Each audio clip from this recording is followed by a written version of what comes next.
Whose blood is that? Also, what's love without tragedy? The Passage, Episode 4, Review, Reaction, and Breakdown.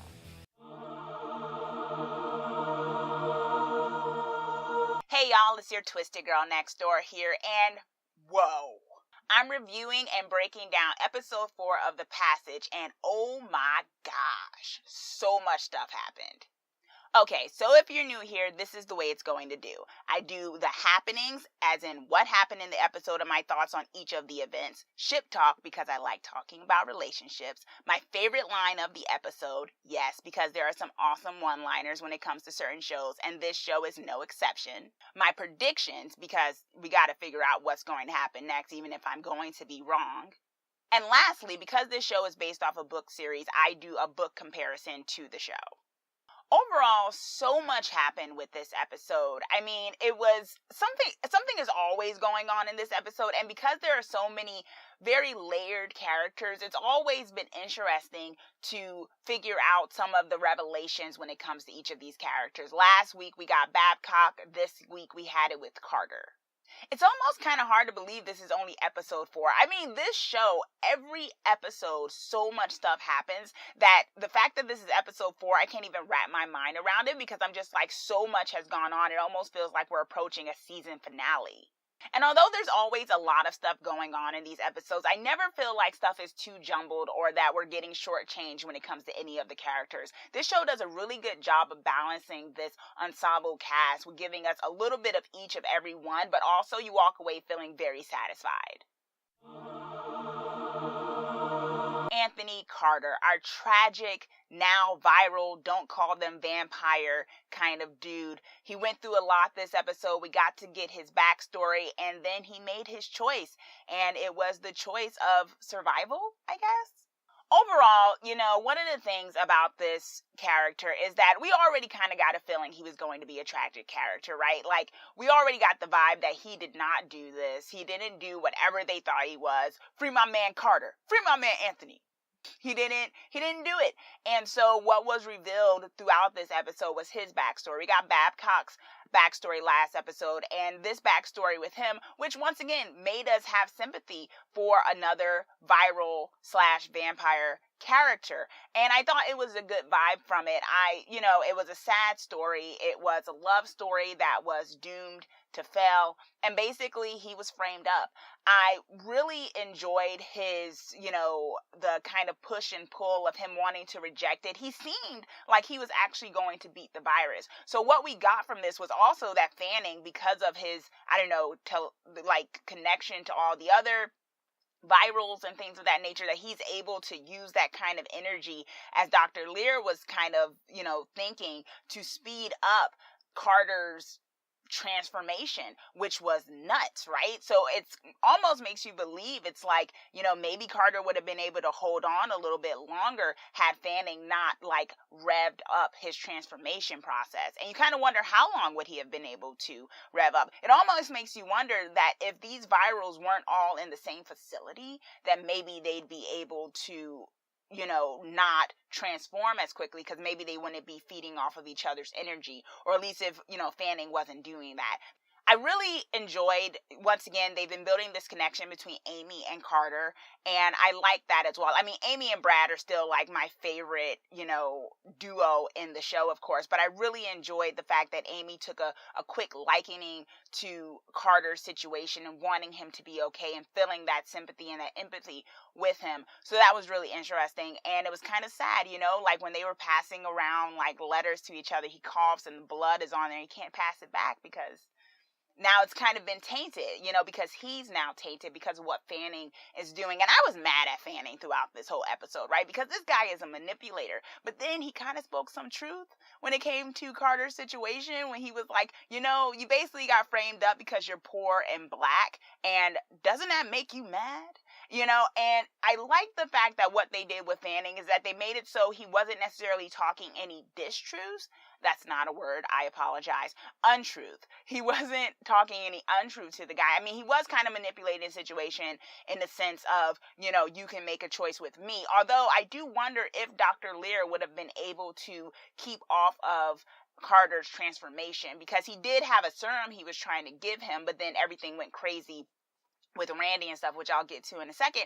So it was kind of like, could Dr. Lear have saved him? Or maybe it was inevitable. Maybe it was inevitable that he was going to turn, and Fanny just basically sped up the process. But either way, Fanny gave him an option and he turned. And it was sad. It was sad. But then I kind of wonder if he would have been able to survive anyway. But then again, Fanny was the one that kind of upped his transition. So maybe he would have been able to last a bit longer. But who knows if it was an inevitable process. So it still felt tragic. It was a sad moment, but we got to know Carter a bit more. I still think he's going to play a very, pivotal, very key role when it comes to his connection to Amy that grew, and just himself as being a viral, because he kind of did it because he was pushed up against the wall. He didn't want to die. It wasn't like, oh, I'm choosing this life because this is the life to lead. It was, he was choosing it because, well, what else could he do? Randy. Our one-off guy, Randy, who met a tragic end. He was driven crazy by one of the virals. And basically, I think this particular plot line was more in connection to Richards, to Clark, and what his situation is. And the fact that, we know last episode, Babcock got inside of his head. He ended up saving her. And what we saw throughout this situation is, in the beginning of this episode, Babcock tried to warn him about Randy. Now, I do kind of wonder if Babcock was being honest in warning. Like, yes, she knew one of the, soldiers, Randy Paulson, was going crazy, but it was also like, wasn't that part of the plan? So is she like just manipulating Clark to kind of get inside his head, knowing that whatever's going to happen is inevitable anyway and he can't stop it?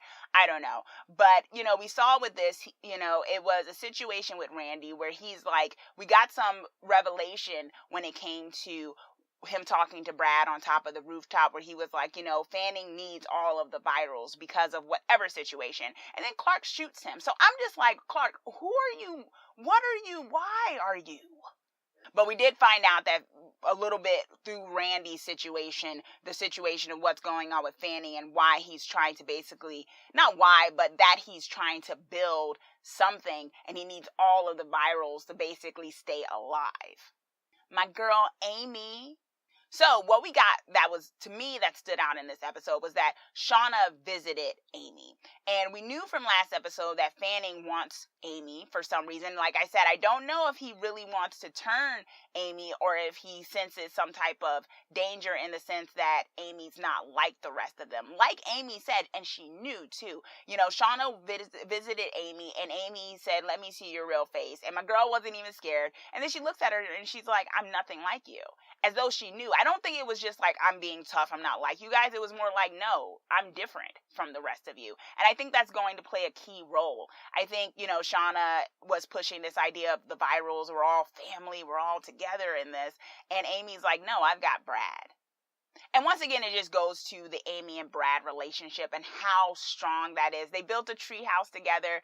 And at first I'm like, oh, that's so sweet. But of course, Brad is like, we need to be able to case this joint, which of course just goes back to Brad just being so badass in this episode again, as he has been in all the other episodes before this episode, which was really cool.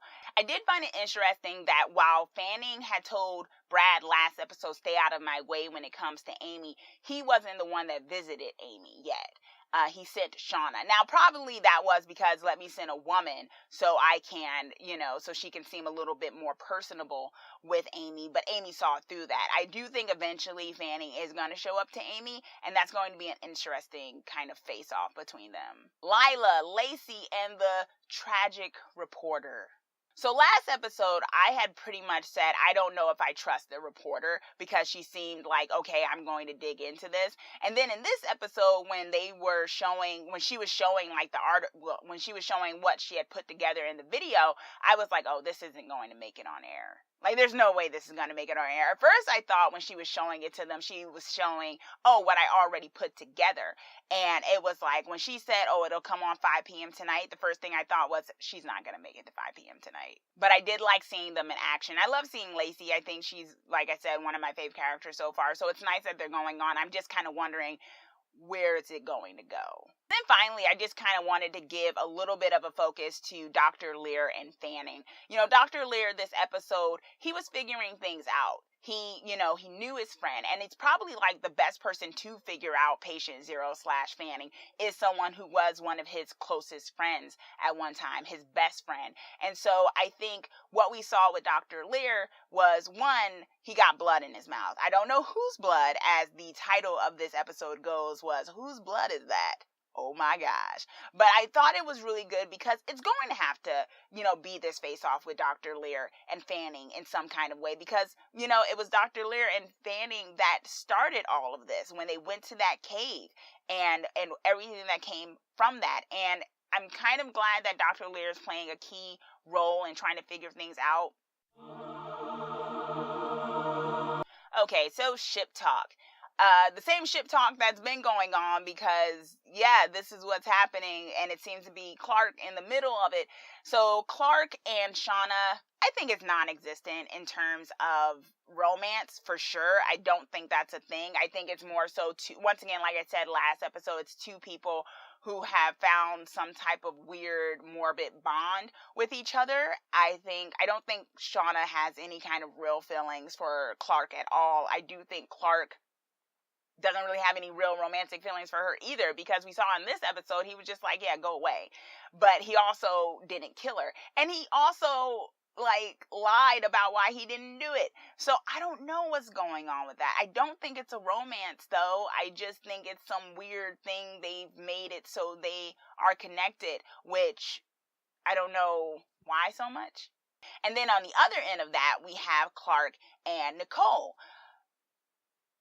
Dr. Nicole Sykes, I want them to give this woman some more stuff to do, because right now she's just kind of there, a little tidbit here, a little tidbit there. She's supposed to be the head of this operation on the medical side, and she's not really, finding out anything. That's Dr. Lear. She's not really totally connected with anyone but Clark is kind of shutting her out. He totally lied to her about why he kept Babcock alive, and I'm not understanding why he's not confiding in her to say, yeah, they're getting into my head, and Babcock is getting into my head. I'm not even talking on some, you're my girlfriend or whatever the heck they got going on. I'm going to let you know this other woman who happens to be a non-vampire viral is getting in my head, but more so, hey, there's someone that's threatening this mission, and I think I should let you know that they got in my head, and it made me feel sympathy to not get rid of them. What should we do? I'm just kind of confused as to why he's keeping her in the dark. He doesn't seem to be trying to keep anyone else in the dark necessarily.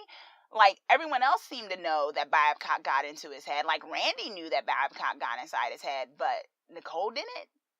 But I feel like that is a romance, but it's probably also a doomed romance, because, as I said last episode, I think Clark is doomed. Love without power is misery. Dr. Fanning. He was talking some truth this episode, and I really dug that line. I'm not sure I completely agree with it, but it was powerful sounding. So it's my favorite line in the episode. My prediction is basically that Dr. Lear got infected. He's definitely infected. Who else's blood is that? I don't think it would be a good enough plot line if he didn't get infected. I hope he's infected. Not because I don't like the character. I actually really do like the character. But I don't see him staying on just being the simple human side of things. So I definitely think he got infected. Okay, so with this book comparison, I wanted to compare Anthony Carter's character, his TV persona, to his book persona. Yes, he is in the book, for those who don't know, who are not familiar with the books. It's a little bit different, and he's a little different in the books versus the TV show. Not so much in his personality. Now, they seem to have kept the whole him having a conscience, him being innocent of the crime that he was in jail for. They kept with that. Now, the crime is a little bit different. I think they went the sexy way with the TV show and making it so that it was an out-and-out love story. From my understanding, and if anyone really knows the books in depth, you can correct me if I'm wrong. From my understanding of his crime in the book was that he was homeless at one time, and he mowed lawns for this suburban wife, and basically the suburban wife accused him of abusing the daughter or something like that. And so what happened is that she accidentally died or something like that. I think some sort of thing happened with suicide and or her hurting herself. And so Anthony was basically framed up for the death of it. So that was kind of the difference. I think they made it a little bit more sexy for the TV show, which I did not mind. I actually like that they did it this way because I think they kept with the whole, black and poor thing, which I think is pivotal and needed to be said. But I like that they didn't make it so that he was totally down on his luck before all of this happened. If anything, he was a man with a future, and then stuff went left. Okay, so what did you think of episode 4 of The Passage? Do you feel that things are getting crazy or that they're slowing down? How are you feeling about the show so far? Let me know, comment down below. What do you think is Fanning's master plan when it comes to everything? I'd really like to know that. Let me know in the comments down below. And also, be sure to subscribe so that you're the first to know when I post my videos of all things horror and dark fantasy. Thanks for watching. Let's get creepy together.